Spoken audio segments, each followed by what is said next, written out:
How to Improve PLC System Resiliency to Reduce Risk and Downtime, sponsored by Emerson.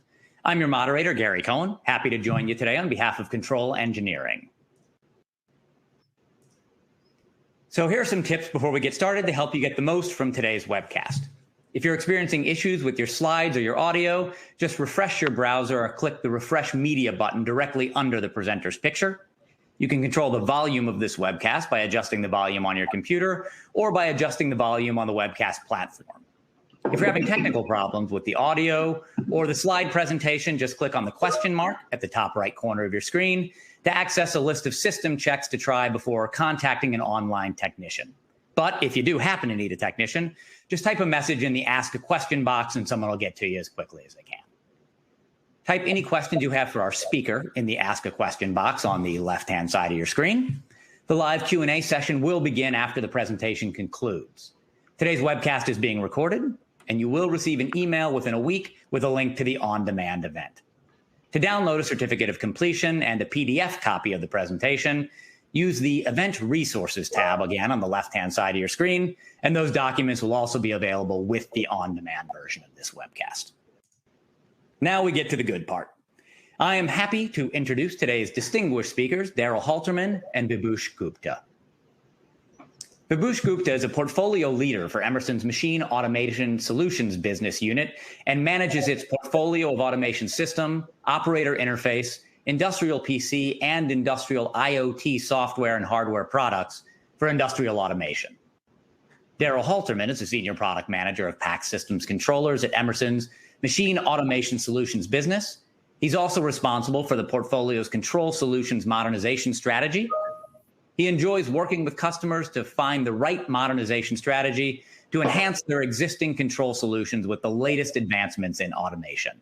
Thanks so much for joining us today, Daryl. I'm going to go ahead and hand it off to you so you can get to the good part. Thanks. Thank you, Gary. Good day, everyone. Glad you could join us for this event. Really wanted to start off talking about redundancy and redundant control systems, with a historical view. We have been in the industry doing capabilities with redundant control systems in some forms or fashions for many decades, and it even goes back to the legacy of pure electromechanical control solutions. There's always been a cost associated with the high availability, and many times people thought that cost was prohibitive for employing it in their particular industry or application, and really, as we move into the 2020s, with advances in technology, advances in software capabilities, we're finding that this once limited capability is really becoming applicable in a lot more places as technology changes and as well as the world that we live in changes.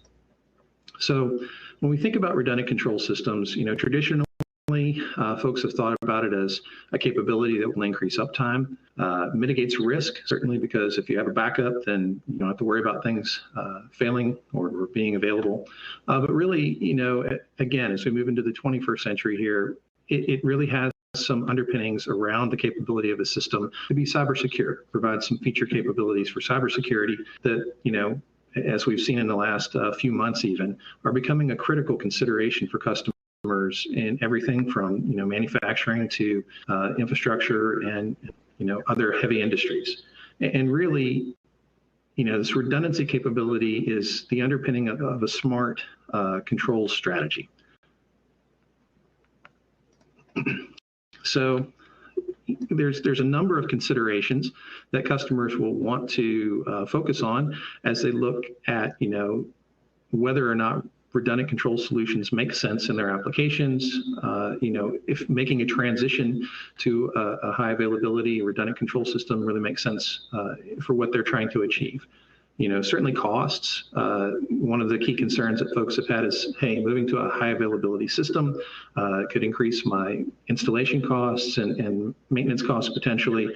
And they want to consider, is it worth the cost to them as they're looking at this transition and whether it makes sense. Available space, traditionally, if you're going to do something redundantly, it means there'll be two of things. And so that obviously takes up more footprint, and the larger the cabinets, the larger the space they take up. So in many applications, that can be a serious concern and consideration. Complexity of the systems. So Folks have been comfortable over the years with simplex control systems and having some sort of backup strategy around that, having a spare, having maintenance technicians in there. And folks would be concerned with, what is it going to do? How is it going to increase the complexity of my systems? If I add in some redundant systems, if I switch over to primarily redundant systems, what do I need to do to make that make sense in my environment? Training, of course, anything new requires folks to learn new things, and it really comes down to, what specialized capabilities, who's going to get that training, how many people do I need to have that training, keep these systems up and running. Cascade failure. So, this is your nightmare scenario. Hey, what happens when one thing goes wrong and it causes a whole bunch of other things to go wrong? How does my system handle that? What things do I need to consider as I put a system together to manage those types of environments, and what do they mean to the overall performance of the system? We talk about geo-redundancy. So, what happens when a failure in one part of my operation, how does that impact other parts of my operation? And, by putting some distance in between critical components of my control solution, could I potentially avoid, a catastrophic event in one area causing me to lose control of my system, to have downtime? And finally, cybersecurity. Like I said, this is absolutely on top of mind for pretty much everyone that I talk to in the controls industry these days. Again, be it an OEM equipment manufacturer for food and beverage type applications, all the way up to, oil and gas production. And really, how can I take care of my system without losing productivity? So we talk through those considerations. We're going to go through some examples of what Emerson has done in those cases, and how the Emerson solutions have provided benefits to our customers when they've taken advantage of a redundant control system. So we'll talk about the first two topics there, cost and space, because they do somewhat go hand in hand. The bigger the product, the larger the cabinet, the more footprint it takes, the more steel and concrete you need around it to take the weight of that product's placement. It's always a primary concern. And, especially in moving objects, so you think about ships, things that go up in the air, a wind turbine or something like that, weight can really add a substantial cost to the overall solution, because it requires more concrete, more steel, more material to support the machine.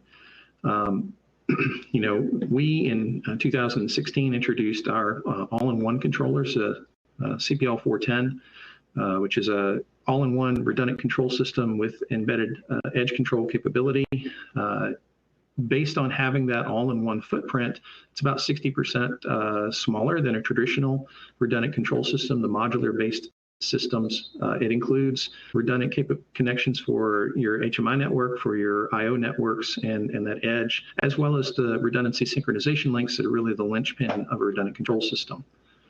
So, it goes from a situation where I need to change different controller strategies. I can go to a small controller that has the same runtime and reduces the footprint so it'll fit where my old solutions used to, at a price point that makes sense.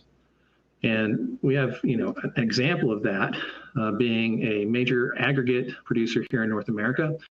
So you can think about the gravel that goes in your driveway, the gravel that goes into concrete. There are large quarries that produce that in sizes and grades, and they do run pretty regularly, but these are not what you would consider, a 24/7 mission critical type of application. And in the old days, that's where folks first thought about deploying high availability systems. And you'd say, well, this plant, it's running 8 to 5, or, a regular day shift. Why on earth would they worry about having a high availability system?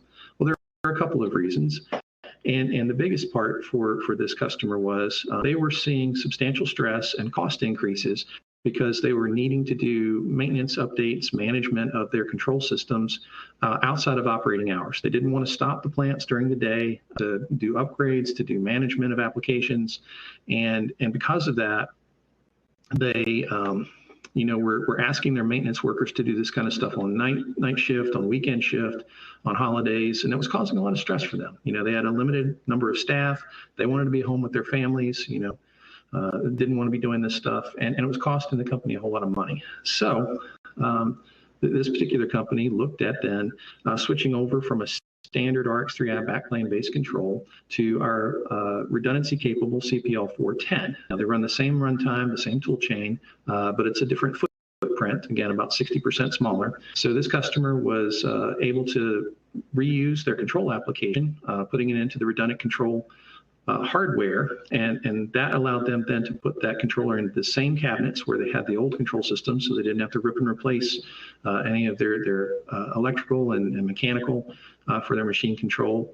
Because they had a redundant control system, they were able to do not only application code changes and outs, but they could do maintenance on the hardware as well, which meant that they could test and check out updates and do maintenance while the system was running, meaning those maintenance workers could do those activities during the day shift. On top of that, when they looked at the cost of their simplex controller and having spare hardware sitting in a cabinet somewhere ready to go in the event that they had a failure during the day shift, they found that the cost of two CPL410s was really about the same as what they were seeing for that simplex plus a spare sitting in the cabinet. They were just applying power to it. So really, it met their needs in terms of not having to change their equipment architecture, not really costing them much more than what they were seeing with the simplex control system. And they had a whole lot happier maintenance staff, and they substantially reduced their overtime costs for those maintenance folks. So, a big win. And, as we're talking about coming out of the COVID environment, labor shortages in particular areas, this may be a great way to provide perks for folks that can come in to do maintenance on a variety of applications. So, next concept that we were talking about there was complexity and training. Obviously, with anything new, you need to learn some new tricks. With Emerson, our philosophy has been we try to make redundancy as easy as possible, automate as many things as possible for the customer so that those that are familiar with the control environment can get up and running with the redundant control system very quickly and very reliably. So, we talk about one tool chain, one runtime, and that's our Pack Machine Edition development software. It's the same software that's used for configuring simplex systems, standalone systems, or our modular redundancy architectures. So it's a single click to change between target types. So, got a little box up here showing it's just a drop down saying, do I want a 3i rack-based control, a 3i standalone controller? Even some of our other families, you can switch back and forth because they're using the same runtime. Under that, then, to enable redundancy on the redundancy capable controllers, it's a basic configuration setting where it's pretty aptly named enable redundancy. If it's set to true, then it automatically sets up a redundant hardware configuration and sets up the exchange transfer files that are necessary to keep those controllers synchronized. And as you're adding your application code, as you're adding your I/O into that system, we have an automated redundancy configuration management portion of the software that'll keep those two controllers up to date, and the data that's necessary to be exchanged between them is managed automatically.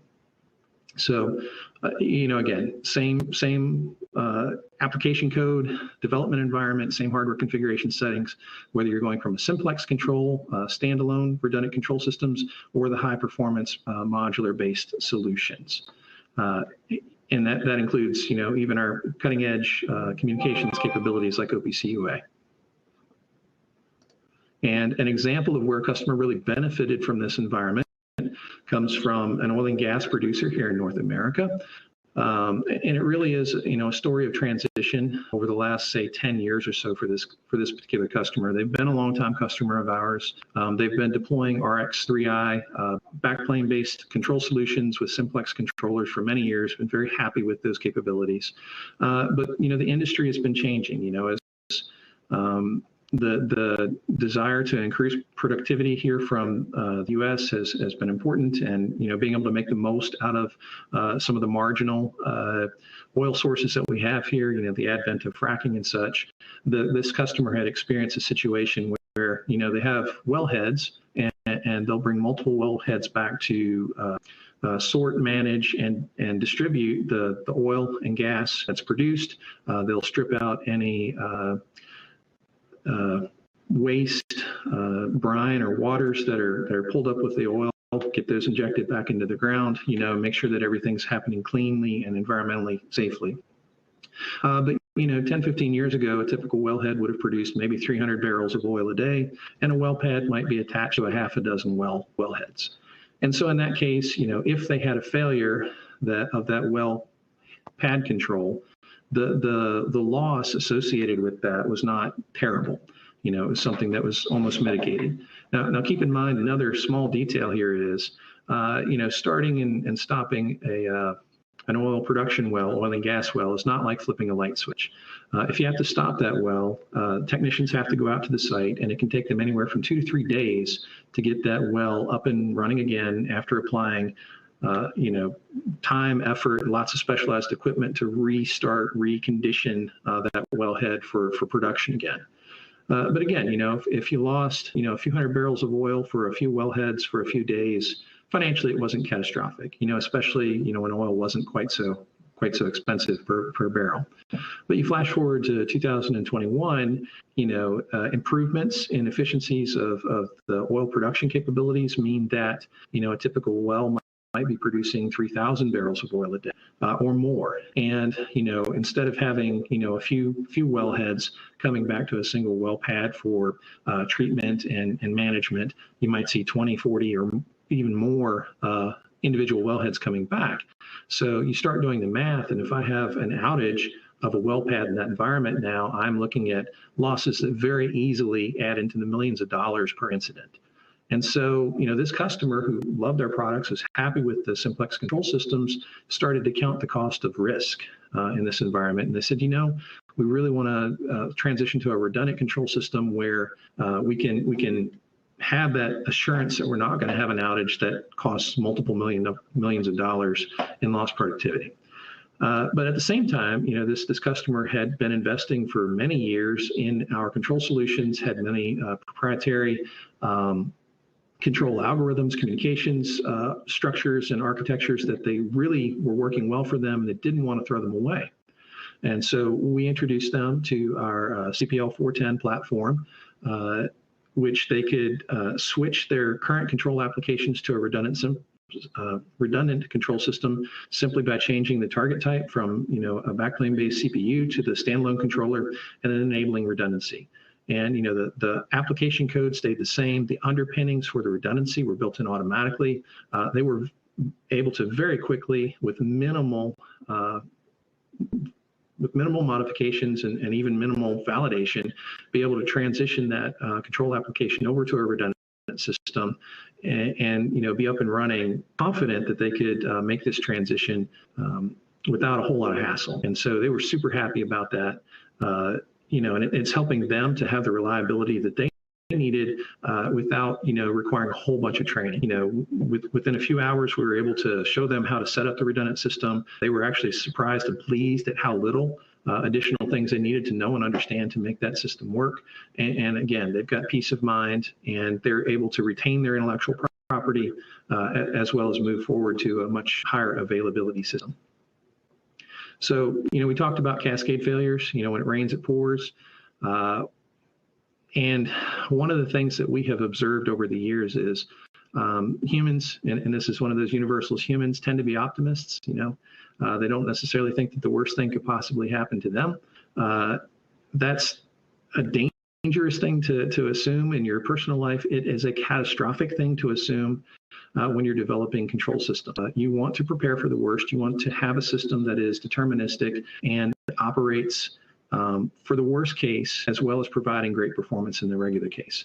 And what we've observed is, compared to competitive solutions that are in the marketplace, some key differences with the RxRS solution that we really talk about as being true high availability. So the first of those is, redundant control systems that either sync by exception or they do a full synchronization. And why this is important, in a typical running system, you may have thousands of variables that need to be synchronized between the two devices, but only a few dozen, maybe 100 would need to be updated in any synchronization cycle. And so, if you're planning and testing a system and your observed load for that synchronization data is in the normal, you might make some false assumptions about that system and not tune it properly. With the PAC Systems controller, we have high performance synchronization links with our reflective memory technology, about 45% faster than the typical Ethernet, which is used by most competitors.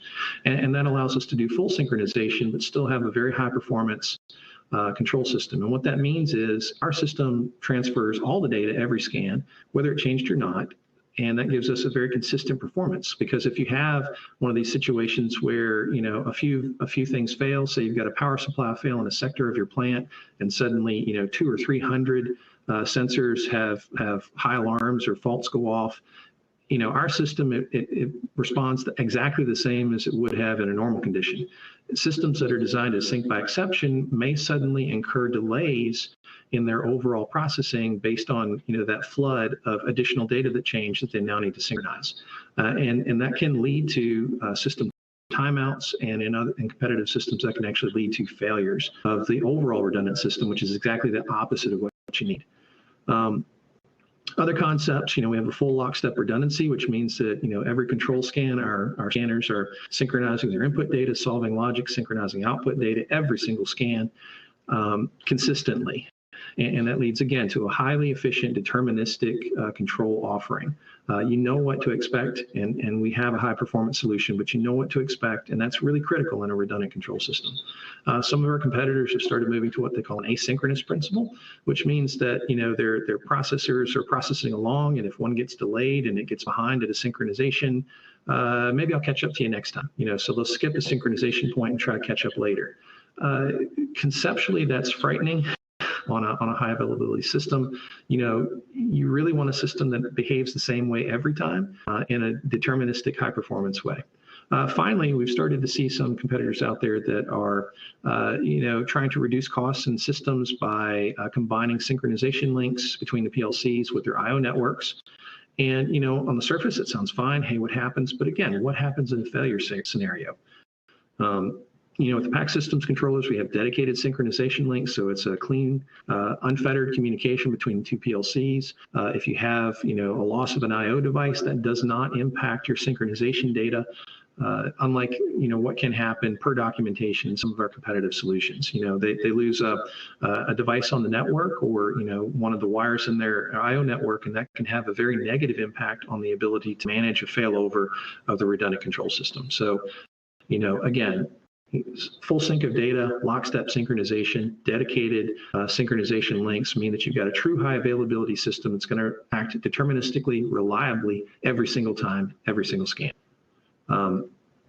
Case in point for that, we have one of our customers in South America that's doing floating production, storage, and offloading platforms. So these are kind of a combination of oil production, certain refining, and then being able to transfer it, store it, and then transfer it as ships and such become available to get it off of the FPSO. These are multi-billion-dollar projects, very complex. A lot of risk involved in something going wrong in one of these types of systems, both from a financial risk as well as environmental risk. And one of our customers had launched some solutions with competitive control systems in there, and they that particular competitive product used a synchronization by exception strategy for their redundancy. And testing went fine, and field acceptance test it went fine. A site acceptance test based on parameters that had been determined to be reasonable and typical within the system. However, after a bit of time being deployed offshore, this system experienced one of those worst case scenarios. They had a failure in a system that caused a cascade where they had many hundreds of instruments then that started to report failed conditions, and the system had been configured improperly. And what that meant was the synchronization time for all of that data had not been calculated properly. The redundant control pair experienced a synchronization by exception event, a synchronization failure event, and the design of that control system was such that if they lost synchronization, both controllers stopped.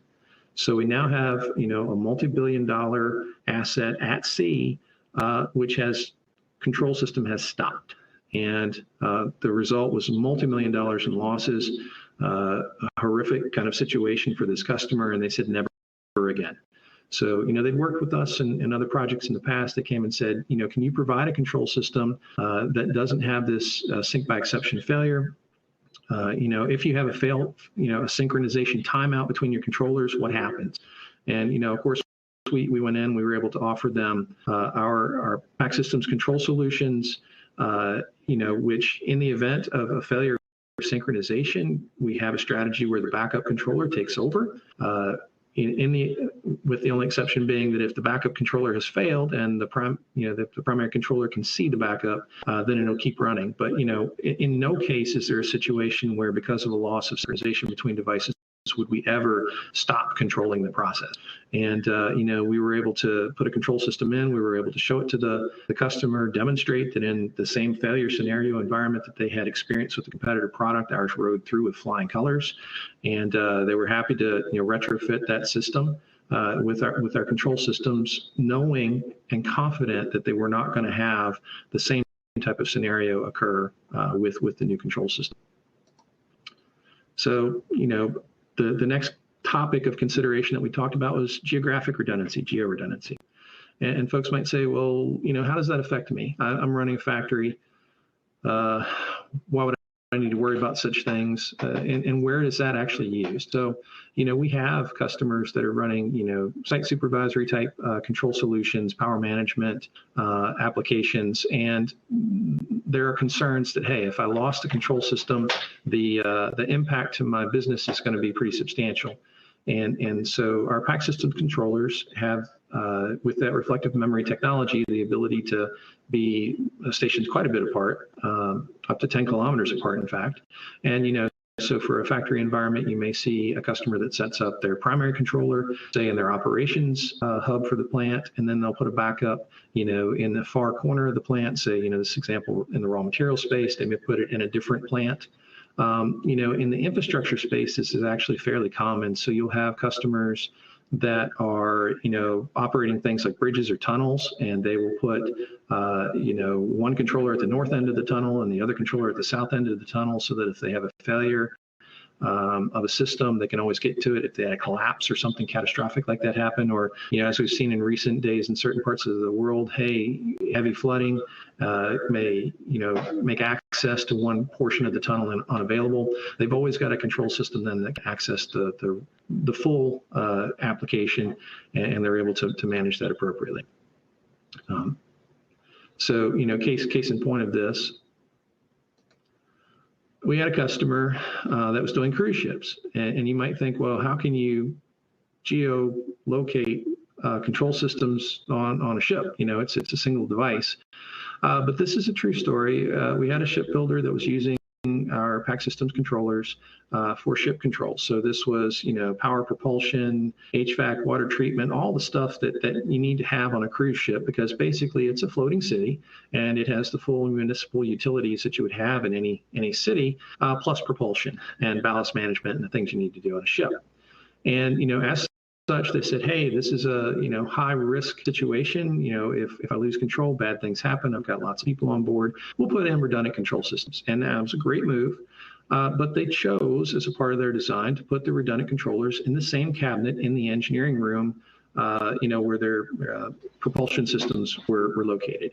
And what happened was they had a relatively benign fire in the engineering room that happened to impact the redundant control system cabinet. And that fire, destroyed the redundant controllers, which meant that they lost control of the ship. That included power, propulsion, ballast management, water treatment. And so they wound up having thousands of customers, paying customers at sea with no electricity, no ventilation, no sanitation. They had to take time to get ocean-going tugboats out to the site in order to, get the ship back to shore. And then they had to, manage as best they could to care for their customers during that time frame. It was like 3 or 4 days that it took to get that ship back to shore and get everybody disembarked. It was a nightmare. So learning from that lesson, they said, we never want to make this mistake again. What kind of experience or advice can you provide, Emerson? And we came back and said, well, our experience has been, for customers that have critical control concerns in a ship environment, you definitely should not put the redundant controllers in the same cabinet. A very typical architecture in that type of environment is that you would have one of the control systems be in the engineering room. That's a great place for it. Many of the items that are being controlled are there, and it's a good idea to have a controller co-located in that place. But then, the other controller should probably reside up on the bridge, so where the captain is going, because engineering is always going to be in the bottom and the back of the boat. And of course, the bridge is top, front, and center. And if you have a fire that impacts both of those sites equally, I hate to be the bearer of bad news, that ship's going down, you've got other problems. So as they retrofitted this ship, they did reconfigure the controls architecture so that they had, one of the redundant pair in engineering room aft, and they had the other control solution in the bridge, which was top level 4, and that gave them a great geo-redundancy strategy for their control solutions on a ship. And, some customers for ships that are really concerned about it, they may even put in parallel redundant controls fore and aft for each side of the ship, the port and starboards, so that in the event that they had a failure, they've got, each side of the ship in addition to the front and the back that they can manage. But, again, here, just by a simple change in architecture, taking advantage of some of the capabilities that are inherent in the solution, this customer was able to eliminate a severe vulnerability that led to, millions of dollars in losses for them from this experience. So, we kind of lead to that last topic because, the things we've been talking about so far are about mitigation of risk, as well as, increased availability of the control systems. That last topic we mentioned was cybersecurity. And folks, have kind of scratched their heads and said, what do you mean cybersecurity, being provided by a high availability system? Well, it's a fact in 2021 that there are a lot of cyber criminals out there that have figured out that they can make money by taking over electronic systems, control systems, even industrial control systems. And the fact is that as long as there's money to be made, there will be people out there looking for vulnerabilities in your products. It doesn't matter who you are. All of our major competitors have had cybersecurity notifications and patches that have had to go out. We have them that go out as well. And, it's not if, it's when, and it is a scenario where it's very important about how you respond to that, both as a person that's operating an application, but as well as a controls provider. And, with the redundant control system, especially with the PAC Systems products, we have the ability, the way they're designed, they can be flexible about the version of firmware that's running between the primary and the backup controller. And that means that, you can actually stop your backup, upgrade firmware, and they'll go ahead and resynchronize, meaning that you can apply cybersecurity patches without stopping your process. We're also flexible about the revisions of, our tool sets with Machine Edition and controllers. Some competitive solutions require those to be lockstep matched to be able to connect and find information. Because certainly if you see a security advisory go out and you want to know if your products are affected, the first thing you do is get a tool and connect to it and see what provisions it actually has if you haven't done the job of keeping track of that yourself. So our tools are flexible. You can take any version of Machine Edition, connect to a controller, and get the hardware and firmware revisions that are installed on those reported back to you through a nice succinct tool we call PAC Analyzer. And then, one of the other things that we're providing out of these are some open standards-based coordinated redundant communication. So, OPC-UA with non-transparent system redundancy allows you to do full end-to-end encrypted communications from a redundant control system with certificate authentication to really reduce the risk footprint of that control solution for being vulnerable to cyber attacks. Because certainly, if a hacker can't get into your control system, then they can't, do damage to your control system. So, limiting the surface area for those attacks, and then being able to, if and when, you need to make a patch, being able to do that without actually stopping your control system. So another example of this, this benefit comes from one of our controls customers who operates automotive tunnels in Asia. So they've been deploying, dozens, and they'll soon be in the hundreds of automotive tunnels in Asia, and this architecture that they've designed has some redundancies built into it. Each of the tunnels will have multiple simplex controllers that are running a particular processor application within that tunnel, and then they've got a pair of CPL410s that they use as a supervisory control for the entire tunnel system. And that redundant controller has our PAC Edge control suite within it, which of course includes a secure web server, SQL database, and then they've got some custom application on there that allows them to aggregate the health and revision information from those simplex controllers in their architecture up to that redundant 410, and then they can actually share that out securely to remote operators wherever they may be for that particular tunnel. So the idea here is, remotely, securely, and with a high availability factor to that, they can view the state of their tunnel assets. They can review revisions if they need to make firmware upgrades. They know what's available. And the PAC Systems products today support firmware upgrade over Ethernet, and so they can, with a secure connection, so they can go in if they need to. They can upgrade firmware on those individual simplex controllers remotely. They can also upgrade that redundant system without having to take down their visibility to the overall tunnel application. So the net effect is they've got a secure remote access, real-time data coming back from that tunnel, full availability of the understanding of the control equipment that's there, what revisions and stuff they have in it. They can apply security patches to that supervisory control system without losing sight to what's going on in the tunnel. And they've got that same code base and communications protocols for their supervisory control system, same as what they have for the individual controls. So again, by using an open standard control, by using the same APIs, they reduce the opportunity to create mistakes in their control applications, which can be exploited by hackers.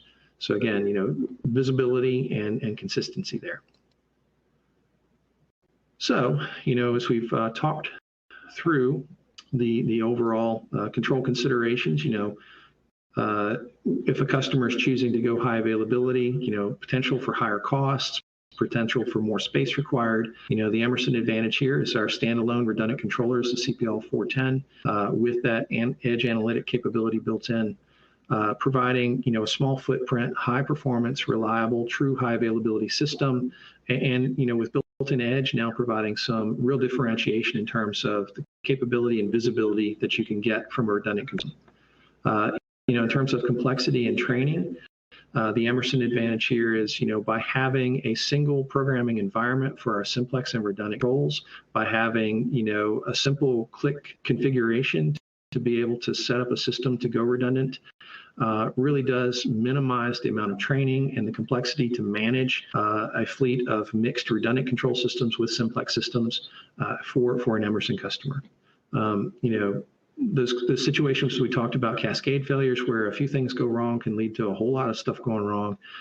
Again, having a control system that's true lockstep redundancy that synchronizes all of the data every time and has a dedicated synchronization link between the controllers provides a high performance deterministic control system that can ride through the best of times and the worst of times with the same high performance.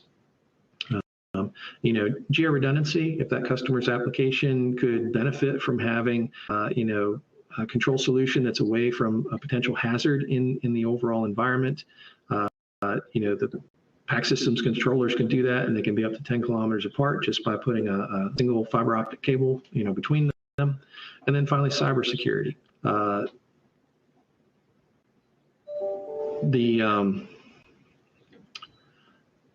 With the cybersecurity, we think about the implications of, being able to update, apply security patches while a system continues to operate. That's been a novelty in the marketplace. And, again, as we've seen with many of the instances this year, water, wastewater treatment plants being infiltrated, oil and gas pipelines being infiltrated, meat packers, packing plants in the food and beverage space being infiltrated. Cybersecurity is not a nice to have. It's not an afterthought. It's a critical part of doing business. And, being able to reliably patch control systems while they're operating in those critical infrastructure spaces is a huge benefit to those customers, because they don't have to plan an outage, they don't have to stop their systems to become secure. And as we saw in the case of the aggregate, plants there, you can reduce your costs for maintenance and overall, system management. You can increase the happiness of your maintenance workers by allowing them to do typical maintenance and upgrade on their control systems during the regular business hours. They don't have to be away from their families at night. They don't have to be away from their families on the weekends. They can do it during the day shift and not impact your production. So, additionally, having a system where you can apply these updates and keep your visibility to the overall system is critical, for those operations that just can't stop. So you can think about, some of our oil and gas customers, the tunnel customers, even the cruise ship customers out there. So, with the Emerson solution, we can provide clear answers and clear differentiation to all the topics that customers may consider when they're going to a redundant control system. And as we said, the summary of that is, your redundant control systems certainly increase the uptime, they mitigate risks, they provide cybersecurity, and they're really part of a 21st century control system. And again, as we mentioned with some of those customers that had been content with the availability of traditional simplex controls, felt that their applications weren't necessarily worthy of redundant control systems. They were seeing that, as we're moving forward into 2020, that times are changing, requirements are changing, needs are changing. And so, being able to have that flexibility to move to a redundant control system for roughly the same cost as, your traditional simplex controller with a spare, may help some of those customers to decide, it's worth the switch. Having the confidence of knowing that, it's not substantially different to set up a redundant control system in an environment versus a simplex gives them confidence that their maintenance workers can take care of those systems, that, they can be flexible about applying them where they make sense, have a mix of simplex and redundant control systems, and really, not create any more risk by having that mixed environment. And, so it really is, in 2020, having a redundant control system really is a less risky choice than some of the other side effects, and it's actually a cost-effective choice for many customers, and many customers that wouldn't have considered it before. So with that, I think I will turn things back over to Gary. All right, thanks so much, Joe. That's all great information. Unfortunately for you, now we're going to put you to the test and start asking you some questions from the audience. If you do have questions for Daryl, please type your questions for him in the Ask a Question box on your screen, and we'll get to as many as time allows today. Questions that we don't get to will be posted online with the archive version of this webcast. Also, remember to download a certificate of completion for the webcast and a copy of the presentation. Use the Event Resources tab on the left-hand side of your screen. All right, let's get to some of the questions that have come in today. You've covered this a little bit during your presentation there, but when are redundant control systems required? So that's a great question, Gary. And, so there are a couple of situations where they're required. One is where the cost of downtime is high enough that the customer really can't afford to have that control application stop, and that's been a traditional environment. The other one has been such that, if a control system stops, the risk to the process that they're going through, we had customers, for example, that they create pharmaceutical materials. And in that case, it's not just that, we had a momentary outage and I've got to get the system restarted. It's, in order to maintain their certifications, they've got to clean everything, throw away the batch, and, it's tens of millions of dollars. What has changed in the last few years is because we've got, less expensive, smaller footprint, simpler redundancy control systems to apply. Customers that can take advantage of, doing regular maintenance during a daytime shift would have, had a spare sitting on a shelf in the background because it was just too expensive to apply a redundant control system can now take advantage of these technologies as well. So, it's very simple, fits in roughly the same footprint as a traditional simplex control system, provides much greater availability. And again, customers that are concerned about cybersecurity, want to be able to patch things right away. This provides a capability to do that they didn't have before. Terrific. Let's actually talk about cybersecurity, because that's been top of mind for a lot of people lately for the reasons that you mentioned: Colonial Pipeline, Oldsmar in Florida, these attacks that have been happening.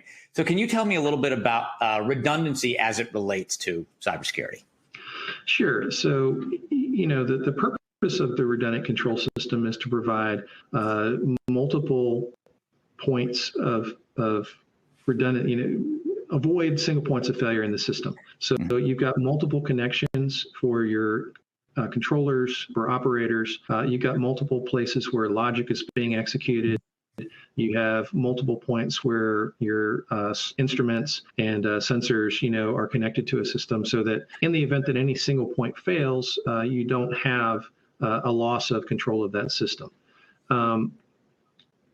And as I mentioned earlier, it's not if, it's when in this environment, because when hackers and criminals have discovered that they can make tens of millions of dollars by knocking a control system offline and practically speaking walk away scot-free, it's not if but when somebody's going to try to attack your system. And certainly, we provide secure deployment guides. We make recommendations about how to set those up. Our competitors do as well. But again, it's not an if, it's when. We've had to produce emergency patches for our products based on cybersecurity vulnerabilities. All of our competitors have at this point too. But really, it's how then you can manage those. So if you're in a simplex control system, you're actually going to have to stop your process to apply cybersecurity patches in terms of firmware updates. And for some customers, that's okay. But again, maybe you don't want to stop your daytime production. In the case of the aggregate miner, they really didn't want to stop the mine because, the construction's going during the day. They want to be able to provide gravel during the day. They need to make a patch. Well, if it's a simplex system, you have to stop it. And even if it's a 90-second stop, it still, may disrupt the rest of that process. If you have a redundant control system in place, especially with the Emerson solutions, because we can run a backup and a primary PLC that have different firmware revisions, as long as the application code that they're running says that they can synchronize, you can stop your backup. You can apply a firmware update to that backup unit, make it cyber secure, switch over to it for primary control while you then upgrade the firmware on the previous primary unit. And in that case, you've been able to apply, a cybersecurity update in real time during production without interrupting production. So you don't have to schedule an outage. You don't have to stop the system. You don't have to do an overtime night or weekend emergency thing. This can be part of your daily routine. And, because the systems provide a secure web interface to do that upgrade, you don't even have to go to the site.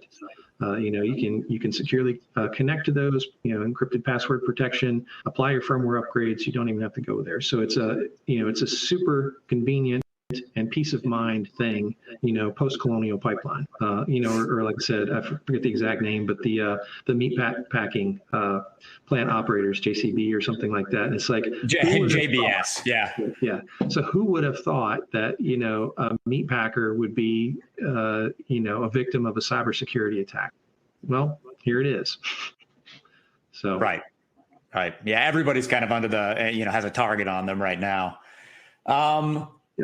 Let's go with, how do you implement some of these solutions you talked about today in classified and hazardous locations? Well, I can say with the Emerson solution, it's actually seamless. So all of the redundant control systems that we provide support hazardous location certifications, class 2 certifications or zone 2.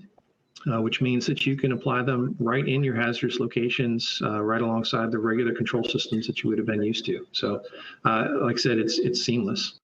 With the PAC Systems controllers, they also have marine certifications. So if you've got conformal coded options, so if you're in a harsh environment with, say, need to go on a ship, you're at the docks, you're in harsh oil and gas or pulp and paper, water, wastewater environments where you can expect hazardous substances, caustic substances. We have that capability built right into the solution. So you can pick the controller that makes sense for your application and apply it with confidence. Makes sense. Let's see. I am using a simplex system today. How difficult is it for me to migrate my application to redundant controllers? Well, in the PAC systems environment, as I mentioned, it's as simple as if you're in a backplane-based control and you want to go to the modular backplane-based redundancy system, you can just change the CPU type to our CPE 330, which supports redundancy. So that's one click. It automatically will change the target type for that. And then you set the redundancy setting on the 330 to true, and it automatically sets up a redundant control hardware configuration, and it sets up what we call our synchronization files. So basically, any of the data that needs to be exchanged between the two to keep them synchronized, as you're adding IO, it adds that in automatically. As you're adding variables, if you decide that there's something that, really both controllers should know what that variable is, you just check a box and it goes on to the synchronization link list. And it's as simple as that. So it's really quite seamless. And one of the other things that I would mention, it's kind of a differentiator for our products. The way they're set up, we actually run through a code interpreter on the PLC. So once you've compiled your PLC application, you switch between hardware platforms, and just like everybody else, we'll have a mix of processor types. We've got some, ARM-based solutions. We've got some x86-based solutions out there. Our code is actually compiled to an interpreted code, which means that, if you're running it on one of the platforms, we don't recompile it to go to a different target type. It's running through the same interpreter, and the interpreter manages the details between, an ARM-based solution and, say, an x86-based solution. So you don't even have to touch the code to switch between platforms and families, which is, a great peace of mind for customers, because the biggest concern is, oh my goodness, I'm going to touch this code, something's going to happen and it blows up. And in our case, it's going to be the same application code. We'll add in some automated capabilities underneath, to handle the synchronization and transfers. Now, of course, there are some additional features that you can take advantage of in a redundant system, some status bits that'll tell you which is the active, which is the backup controller, the health of your synchronization links, the additional informational things that you would need, to take the best advantage. But, the basic programming is identical. It's the same IEC programming environment. We also, we support C blocks. So we've got C block compilation in our systems that's supported in Simplex and redundancy. Like I said, that oil and gas operator, they had created an ornate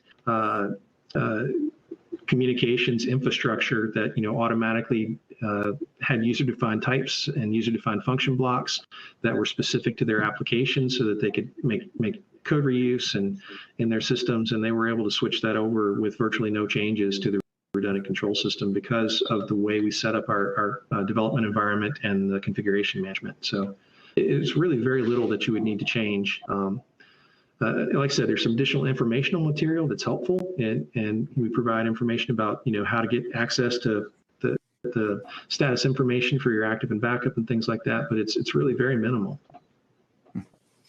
How do the controllers synchronize in the redundant configuration?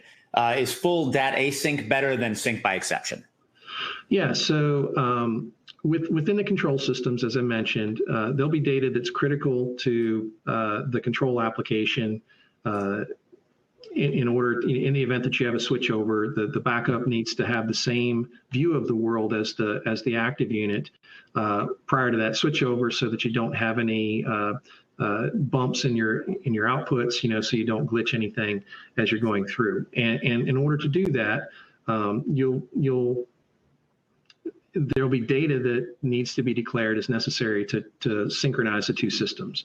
Like I said, in PAC systems environment, their IO and things that you would traditionally think of as being critical and required are automatically added to synchronization links, as you're adding your IO into the system.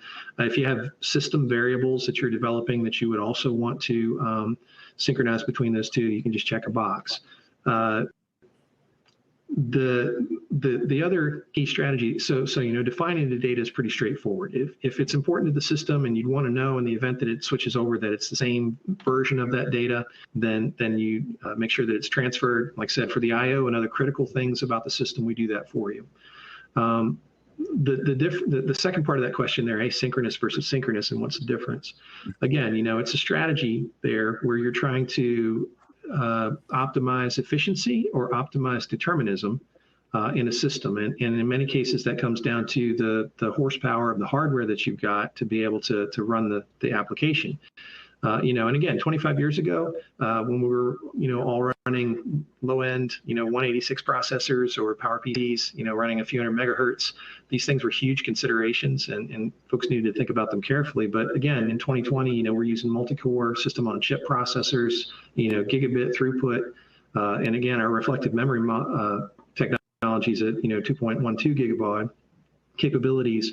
You really don't want to put the onus on the customer to make sure that they've done the timing and they've managed their application for the worst case, which is what some competitive solutions do. In our case, we transfer everything. We've got a high horsepower communications processor. We've got a high bandwidth communications link between the two systems. Runs very high performance, very reliably, but importantly, because it's the same data exchange every time, it's very consistent. So you have a few things changing, or the worst case scenario has happened, our control system is going to have the same cycle time, the same response time in that system. If you go to an asynchronous principle, again, you're trying to make a compromise between maybe some lower performance processing capabilities, or just not hardware that can't handle the throughput. You plan for the best case, and it runs fine during the best case. But if you haven't accounted for the worst case, then you can have a system that stops when you need it the most. And so, like I said, that's a real critical difference between, our systems and what we see out from some competitive products out there. And that's the side effect is, it's a compromise to make the most out of the hardware you've got, rather than providing the customer with the determinism that they need.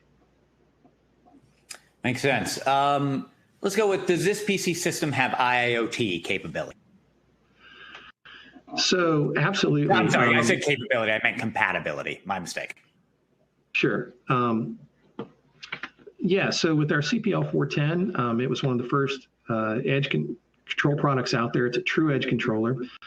It's running a hypervised system where we have, our traditional PAC systems environment where we've got our high-speed deterministic control and our redundancy synchronization. But then we add on to that a Linux guest operating system, which is separated by a type 1 hypervisor. And that provides us with the ability to have things like a SQL database, MQTT brokers, Docker containers, and all those IoT things that, have the college graduates just eyes glowing these days.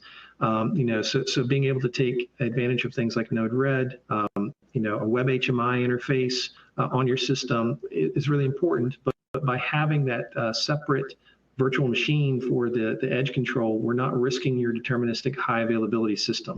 Because again, in the 2021, where hackers want to come into your system, want to disrupt your control solution to extort money out of you, but you still want to take advantage of real-time data, data aggregation, analytics capabilities to get the most out of your product. Many times that'll need to be connected, whether it's to your infrastructure, whether it's to third-party data sources, whether it's to a cloud. But you don't want to risk your redundant control system to make that that connection. And by having those two separate virtual machines, we provide a level of separation between the edge and deterministic control, but put it into a single box. So, it's the compromise that allows you to have the best of both worlds without risking your critical, control applications. Makes sense. Unfortunately, that's all the time we have for questions today. So thank you to everybody in the audience for all the great questions you sent in. And thanks again to our speaker, Daryl Halterman, and to Vibhush Gupta for sharing their time and their expertise today. Thanks, Gary. Have a great day. I'd also like to extend a special thanks to our sponsor, Emerson, for sponsoring today's event.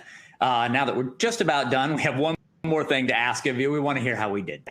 So an exit survey will pop up on your screen as soon as this webcast ends. Please, if you have a moment, please complete this, because we use this information to improve our future webcasts. Finally, on behalf of Control Engineering and Emerson, I'd like to thank you for attending. This concludes our webcast. Thank you. Have a great day.